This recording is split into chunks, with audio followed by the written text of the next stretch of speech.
Hello, എല്ലാവർക്കും നമസ്കാരം. ഇന്നത്തെ യാത്ര തളിപ്പറമ്പ് രാജരാജേശ്വര ക്ഷേത്രം സന്ദർശിക്കാനാണ്.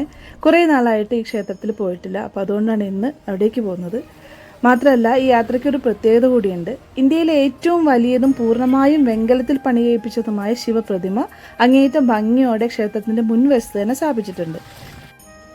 അപ്പോൾ ഈ മഹാത്ഭുതം നേരിട്ട് കാണാനും ആ കാഴ്ച നിങ്ങളുമായി പങ്കുവയ്ക്കാനും ക്ഷേത്രവുമായിട്ട് ബന്ധപ്പെട്ട ചില കാര്യങ്ങൾ പറയാനും കൂടിയാണ് ഈ വീഡിയോ. അപ്പോൾ നമ്മൾ ക്ഷേത്രത്തിന് മുന്നിൽ എത്തിച്ചേർന്നിരിക്കുകയാണ്. ക്ഷേത്രത്തിന് മുന്നിൽ തന്നെയാണ് പ്രതിമ സ്ഥാപിച്ചിട്ടുള്ളത്. അപ്പോൾ അത് കണ്ടിട്ട് നമുക്ക് ദർശനത്തിന് പോകാം.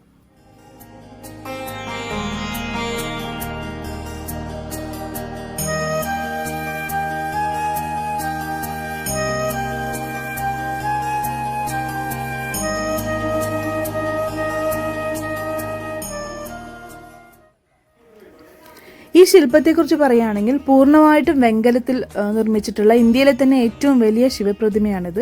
ഇതിൻ്റെ ശില്പി ശ്രീ ഉണ്ണി കാനായിയാണ്. അതുപോലെ തന്നെ ഈ ശില്പം ക്ഷേത്രത്തിന് സംഭാവന ചെയ്തിരിക്കുന്നത് ശ്രീ മൊട്ടമ്മൽ രാജൻ എന്ന് പറയുന്ന ഒരു പ്രമുഖ വ്യവസായിയാണ്. ഇതിന് ഏകദേശം 3.5-4 വർഷം സമയമെടുത്തിട്ടാണ് ഈ ശില്പം നിർമ്മിച്ചിട്ടുള്ളത്. 14 അടി ഉയരവും 4200 കിലോഗ്രാം ഭാരവുമുണ്ട് ഈ ഒരു ശിവപ്രതിമയ്ക്ക്.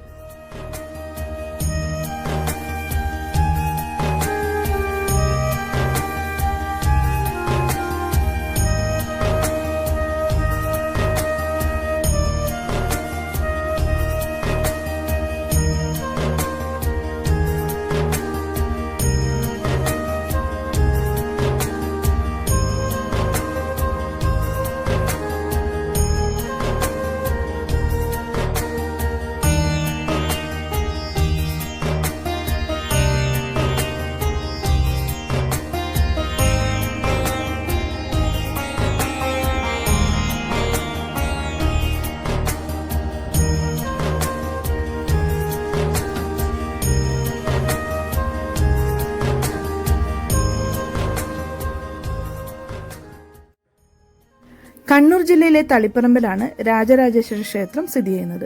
ഈ ക്ഷേത്രം ശതാബ്ദങ്ങൾക്ക് മുമ്പ് പണികഴിപ്പിച്ചിട്ടുള്ളതും ഭാരതത്തിലെ 108 പുണ്യപുരാതന ശിവക്ഷേത്രങ്ങൾ ഒന്നുമായി കണക്കാക്കപ്പെടുന്നു. അതുപോലെ തന്നെ ഇവിടെ ശിവഭഗവാനെ ദൈവിക ഭാവത്തിനുപരിയായിട്ട് രാജാതിരാജൻ എന്ന രീതിയിലാണ് ഭക്തർ ആരാധിച്ചു പോരുന്നത്.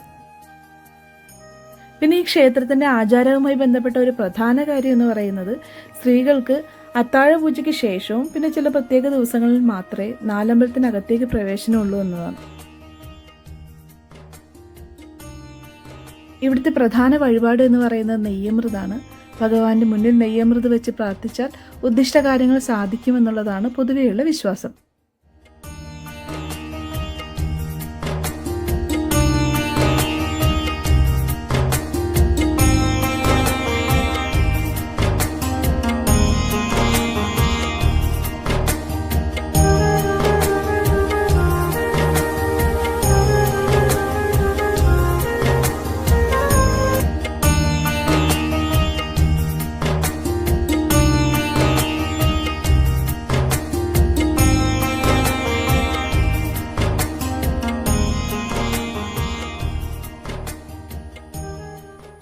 അങ്ങനെ രാജരാജേശ്വരനെ തൊഴുത് ക്ഷേത്രത്തിന് മുന്നിൽ പണികഴിപ്പിച്ച പുതിയ വെങ്കല ശില്പവും കണ്ട് ഞങ്ങൾ മടങ്ങുന്നു. അപ്പോൾ വീഡിയോ ഇഷ്ടപ്പെട്ടാൽ ലൈക്ക് ചെയ്യാനും സബ്സ്ക്രൈബ് ചെയ്യാനും മറക്കരുത്. അടുത്ത വീഡിയോയിൽ കാണാം. ബൈ.